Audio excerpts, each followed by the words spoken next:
They killed Nolan Wells on the boat. They covered him up with the life jackets. They all knew he was on the boat. Who gave those boys a narrative, okay? Who gave those boys a narrative that, oh, was it the police? Did the boys say something and the police were like, don't worry, people die out there all the time. And it locked in a narrative that stuck in the boys' head, but more importantly, it's stuck in everybody's head saying, you just need to accept Nolan drowned, Nolan drowned. Thank God we are going to find out what happened on those sea tow logs. We're going to get all the recorded calls. Thank God for the team, the dream team as we're calling them, because now we are going to get some answers that they have not wanted to give us. Two recordings are now sitting at the center of the Nolan Wells case, and they don't agree with each other. One is a voice, unidentified, unverified, making the kind of accusation that can change a case overnight, that Nolan didn't just die on that boat, he was killed on it. The other is a piece of maritime audio, picked up through sea tow, that professionals and amateur investigators can't agree on the meaning of. Neither recording has been authenticated. Both are already shaping what people believe happened, days before anyone's confirmed what either one actually contains. And somewhere between those two files is a family still waiting for a straight answer about what happened to their son. That's where this update picks up. Because while social media has spent the last several days arguing over what those recordings mean, Nolan's legal team has reportedly been doing something quieter and arguably more consequential, filing the paperwork to force a paper trail out of the platforms that may have quietly documented his final hours, whether anyone realized it at the time or not.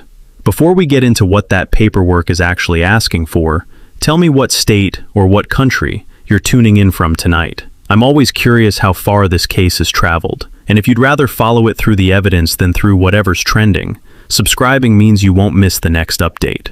Now, back to that allegations. They are indeed serious allegations, arguably the most serious this case has produced. But serious isn't the same as proven. The clip making the rounds doesn't establish who's speaking, whether they were actually there, or whether they're repeating something secondhand. That gap matters, because right now, an unverified claim is doing the work that evidence hasn't done yet. Which raises the question this update is really built around. If you can't fully trust a viral clip, and you can't fully trust a disputed audio file either, what's actually left to investigate? As it turns out, quite a bit. Hey y'all, hey, I got this video a couple of days ago, and I've been kind of like not really interested to see it, but I finally just said, what the heck, let's listen to what he has to say. So let's listen to him. They killed Nolan Wells on the boat. They covered him up with the life jackets. They all knew he was on the boat. They just laid him on the back of the boat and got towed in part of the way. Then they got their boat running and they got on in. And when they got in, they couldn't figure out where they were going to put him or what they were going to do. So they dropped everybody off.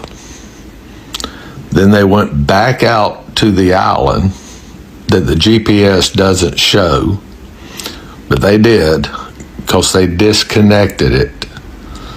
Okay? And none of them had their phones with them when they went back. So there wasn't any trace of them going back. And they dumped the body. They came back, took the boat out of the water, then went over there at 3 a.m.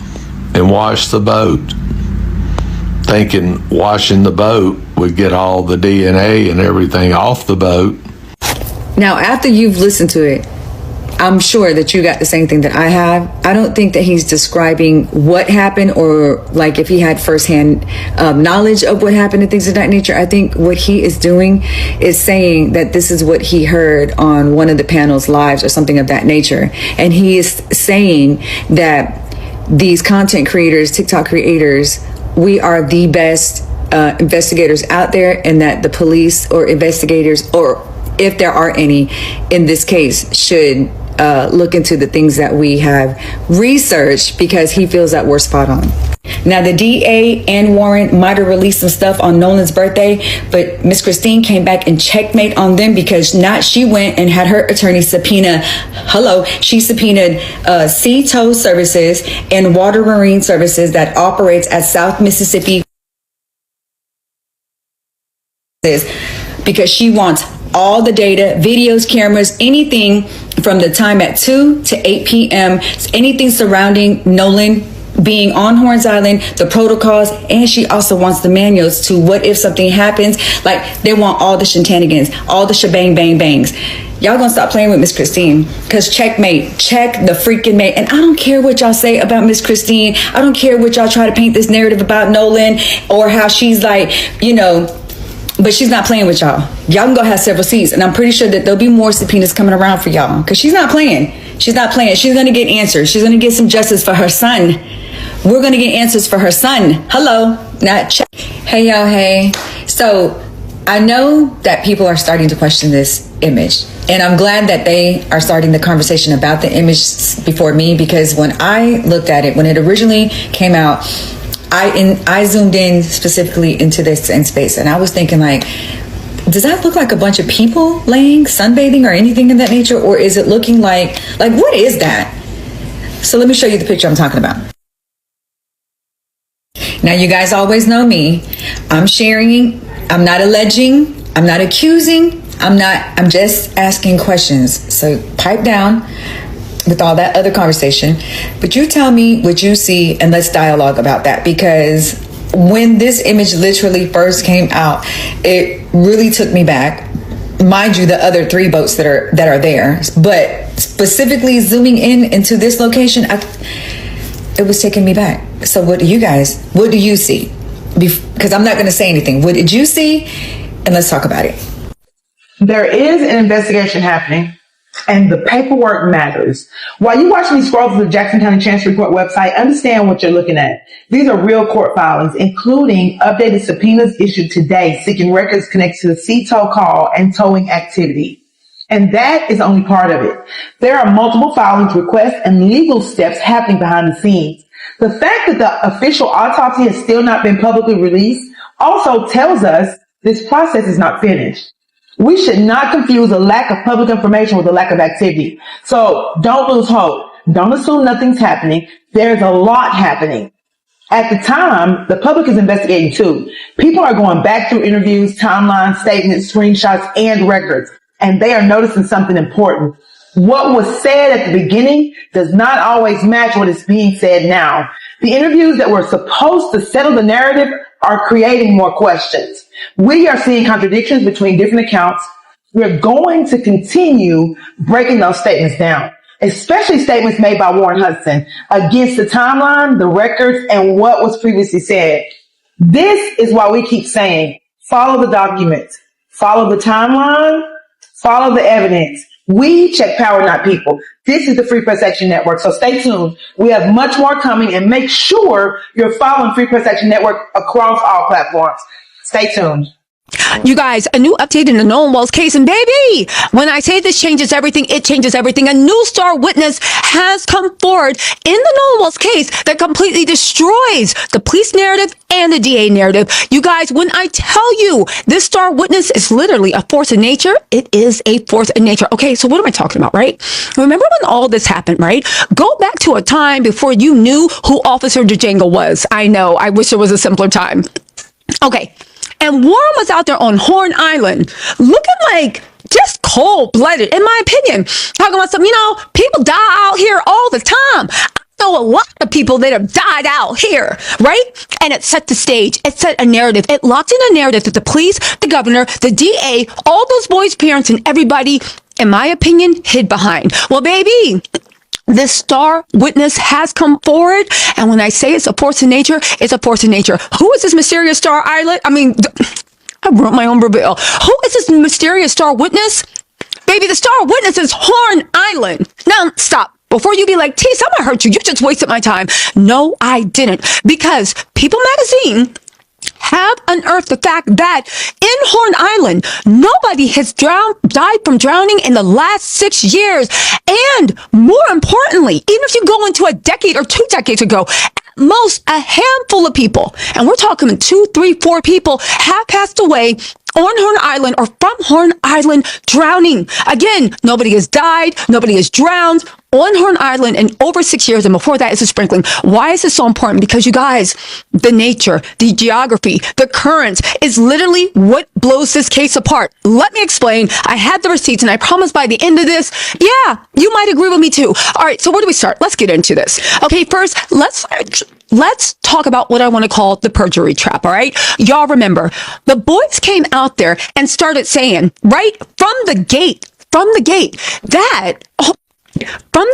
saying people die out here all the time on Officer Tatum's interviews, on the media, on the news, everywhere they could. Now, why is that important? Because some people say that this proves that they were setting a predetermined narrative that they knew was a lie. Okay? How do we know it's a lie? Because and let's make sure we're right, the official Jackson County coroner records, okay, published in People magazine, but more importantly, it's in Jackson County and it's in federal, right? The federal systems, right? They just stepped in and proved that nobody's drowned in over 6 years. Now, hold that snapshot right there, because why is this so important? Why is this a star witness? One, first thing we have to ask, who gave those boys a narrative? Okay? Who gave those boys a narrative that, oh, was it the police? Did the boys say something and the police were like, don't worry, people die out there all the time. And it locked in a narrative that stuck in the boys' head, but more importantly, it's stuck in everybody's head saying, you just need to accept Nolan drowned. Now pause right there, because now we have to splinter, okay? Materials and written procedures for handling reports and boats taking on water and sinking. The War Marine subpoena goes even deeper. She wants all calls tied to the incident, including dispatch calls and communications between the captain, local crew, and people connected to the boat. She also wants all other communications about the incident and records showing whether any of them changed or ended Toe's response. Woo! Now listen, I know what you're saying. T said it seems standard. This is not standard. This is a checkmate. When I say this is Thanos with the affinity ring coming in around the DA and being like, oh, and that grand jury, please. Okay, so let me break it down why this is so amazingly good, but also amazingly bad for the DA and the locals that want to keep complete control and secrecy over the case, all right? This is an absolute masterpiece. Let me start off by saying, of civil litigation. Hands up to Ahmad R. Smith law firm, okay? Because here's the thing, you guys. Instead of bickering back and forth and you know how Officer, I don't know, maybe Officer DeJango was like, you know, if they would just let Ben Crump go, the boys could give them information, and having to be like, please, Warren, can you tell us what you saw? Please, Jax, please. Instead of having to beg for information and sit and bark and roll over like a dog, and maybe if you make us happy, maybe then we'll tell you what we know about Warren. What we know about Nolan. Instead of all that, baby, let's get into this. It targets a neutral corporate third party. Now, I took notes. Private maritime towing corporations do not answer to Jackson County Sheriff or even local state politicians. They answer to federal compliance and corporate liability. That's right. Let's wake it up with the wrongful death suit, but more importantly, the federal compliance. Because things are federal compliance, everything needs to be documented, recorded, and there has to be a log. But it gets deeper. Listen to this, right? Listen. One, they're pushing for the unredacted hot mic audio and dispatch recording. Now, do you guys remember the leaked audio? And it wasn't really leaked. It was released by MDNR. But there was audio from the emergency call that included background voices shouting heavily debated phrases. Now, get this. The defense attorneys quickly went on national news claiming that it was doctored or just boat sinking panic. But this is the trap. Toe's corporate data servers record multi-channel, high-fidelity master tracks. By subpoenaing the files directly from the parent company, the family's independent audio engineers will get the original, uncompressed audio files before any compression or masking occurred. If these raw tracks do show, and many people believe it will, that there were people who were trying to revive Nolan on the boat hours before they told police he vanished, the accidental drowning on the island narrative is destroyed. Now, again, we are not saying that the boys at all are involved. We're just trying to find out what happened to Nolan, but that Cito call might be the first key. What's more, the GPS... You guys, breaking update in the Nolan Wells case. They have issued a new round of subpoenas. And this one, baby, when I say, if you had something to do with either Nolan's tragic ending or the way Nolan was found, baby, you might as well turn yourself in right now, because Ben Crump, Ahmad Smith, the NAACP, who else? Eric Hart, Nolan's parents, baby, they have done a checkmate. It's over for you. It's over for that DA, and it's over for that small town. Assuming they had something to do. Baby, the cover-up, the conspiracy, anything that is going wrong is about to be brought to life. And baby, guess what? They're not going through the small town politics. They're done begging the DA for anything, okay? They are going to federal compliance. And I know what you're saying, Tisa, it sounds boring, but as I get into this, I'm going to tell you how the cover-up, if there is one, is about to be exposed in full color. And there's nothing the lawyers, there's nothing the DA, there's nothing the governor of Mississippi, there's nothing no one can do to stop it. All right, guys, let's wake this up. So where do we come at it? Well, let's think about it, okay? We do remember when, unfortunately, Nolan had his 19th heavenly birthday. May he rest in peace. And I thought it was a bit of cruelty that the DA put a letter out the night before, warm release text that made it look like, what? This make you look more, right? And I was like, what are they trying to do? Well, it looks like Nolan's family got up the day after, wiped their tears, and they issued a new round of federal subpoenas. But let me tell you what these subpoenas are, and let me tell you why they are the end game. Everything we've been asking, everything we've been wanting, everything we've been curious about, baby. I will say one thing. Well, let me get into the story, but let me just say this. I do believe that, Loki, I do believe that if that town had been slightly empathetic, cared a little bit about even didn't treat her like she was dirt on their shoe, talking about something, we told you what happened to your boy and all this stuff. I really do think the town would have gotten away with it if the town had something to do with it. I think that because they were so cruel, because they were so cold-blooded, that is why they were forced to do this, and that is why they are getting even more than they bargained for. Okay, hold on. Okay, now the source of this is TMZ. I think that Ocean Springs ran to TMZ to get, hey, wah, but TMZ can't save you from this, okay? Now get this. TMZ has obtained 2 new subpoenas filed Thursday on behalf of Nolan's estate. One, and I think this is Ahmad Smith's law firm, one for Cito Services International, and another from Reward Marine Services, which operates at Cito, Mississippi. For Cito, she basically wants everything connected to the July 4th incident from 2 p.m. to 8 p.m., including calls, recordings, dispatch records, and documents showing who handled the response. She's also asking for Cito's training. Secret Service Sam here, and Christine Walmsley is subpoenaing the hell out of them right now. She has filed a series of legal subpoenas targeting social media, technology, and marine service companies to investigate her son's final movements and communications surrounding his death. Now, social media and tech companies, as we know, she filed in Jackson County Chancery Court. The initial subpoenas target Meta, Facebook and Instagram, TikTok, Snap, Snapchat, WhatsApp, and the tracking app Life360 to secure GPS logs, messages, and deleted content. Marine and dispatch records. Additional subpoenas target marine services, including Cito and Ward Marine, requesting dispatch logs, radio recordings, and communications tied to the July 4th incident. Now, the family's legal team is seeking clarity after reporting discrepancies in location tracking and concerns over wiped or deleted messages from his phone. So in layman's term, thank God we are going to find out what happened on those Cito logs. We're going to get all the recorded calls. We're going to find out who's on it. I'd like to find out who that park ranger is. Can we subpoena the park ranger? Thank God for the team, the dream team as we're calling them, because now we are going to get some answers that they have not wanted to give us. Secret Service Sam out, Samson for president of the world. Nolan Wells' case just got hot. Just when they thought they had the upper hand, Nolan Wells' estate just came in with guns a-blazing. And that's what we're going to talk about. But before we get into that, I need you to like, share, and subscribe to the channel so that you're alerted the next time I upload a new video.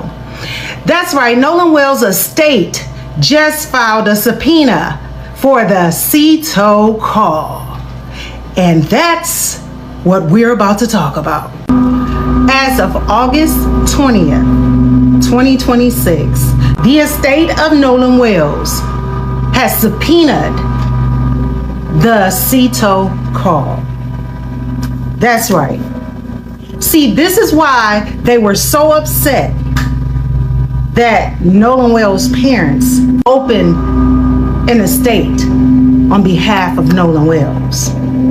See, they thought they were only gonna come with lawsuits and a money grab and this, that, and the other. It's so much more that that estate can do. But if you are not privy to it, then you don't know. You just think it's all about money. No, it's about justice at the end of the day. These people want justice for their son.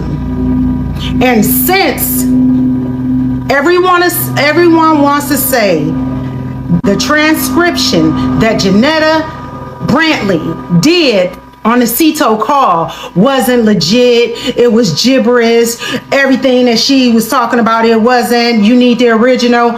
Okay, I told you, the loudest in the room is always the weakest person. That's the weakest link, because they're always doing this when the quiet person over there is doing this.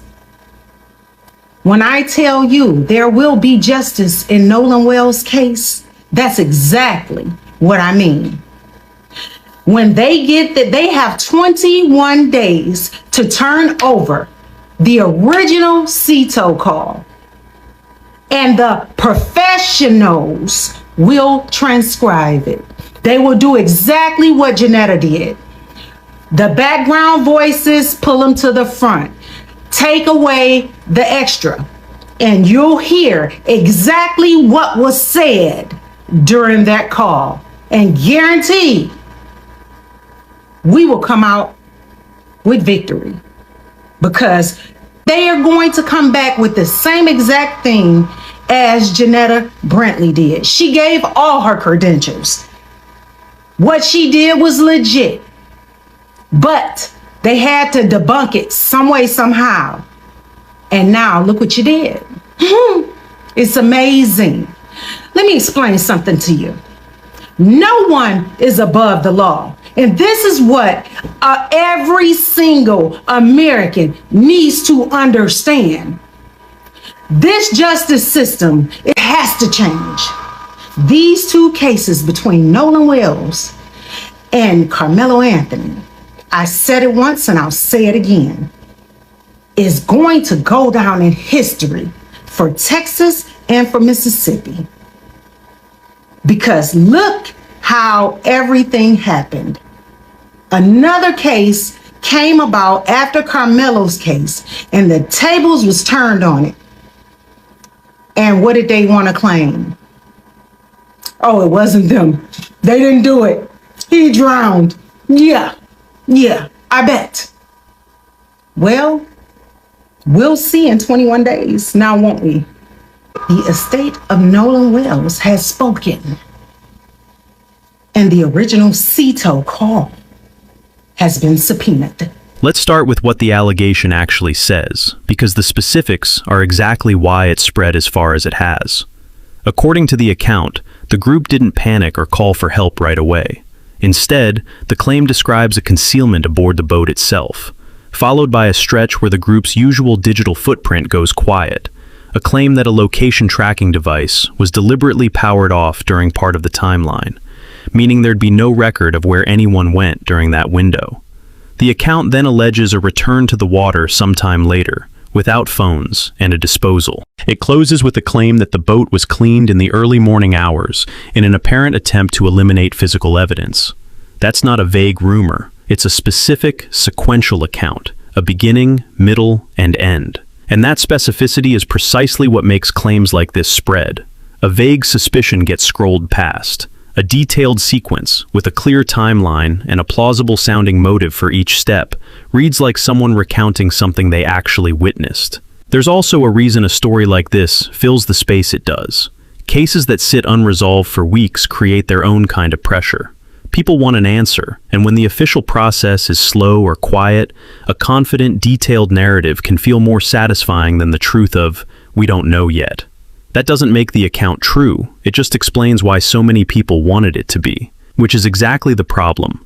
Detail isn't the same as accuracy. A story can be specific and still be wrong, assembled from rumor, filled in with assumption, and repeated by someone convinced they're passing along the truth. But here's what the person sharing that account said immediately afterward, and it matters as much as the allegation itself. They don't think the speaker had first-hand knowledge of any of it. Their read was that he was repeating something circulating on a live stream panel, secondhand, at best, filtered through however many people repeated it before it reached him. That distinction changes everything about how this claim should be weighed. This isn't an eyewitness coming forward. It's closer to a chain of retellings, and chains like that tend to lose accuracy at every link, whether or not anyone involved means to mislead. Details get added because they sound plausible. Gaps get filled in with assumption, sometimes borrowed unconsciously from other cases people have followed, because a familiar-sounding detail feels more credible than an unfamiliar one.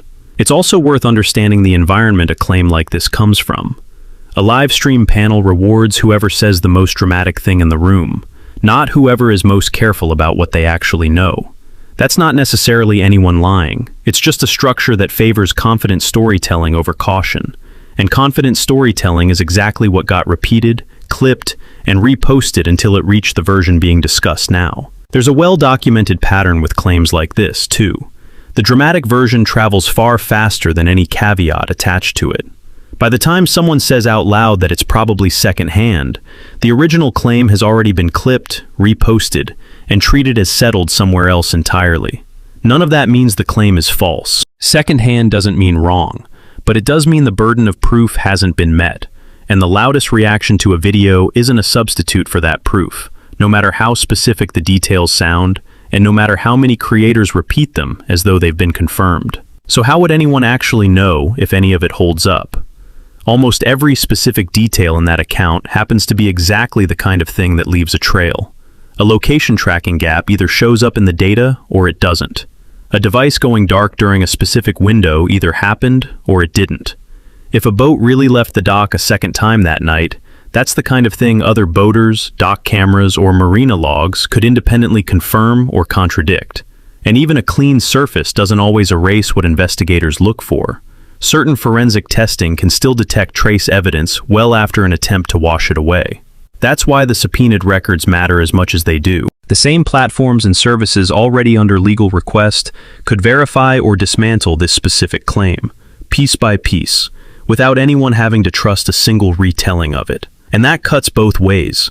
If those records come back clean, no gap in the location data, no unexplained second trip, that doesn't just fail to support the allegation, it actively clears whoever it pointed at. Verification isn't only a tool for confirming suspicion, it's the only way anyone stops being suspected of something they didn't do. That hasn't happened yet. As of now, nothing in the public record confirms any part of this account, and nothing in the public record rules it out either.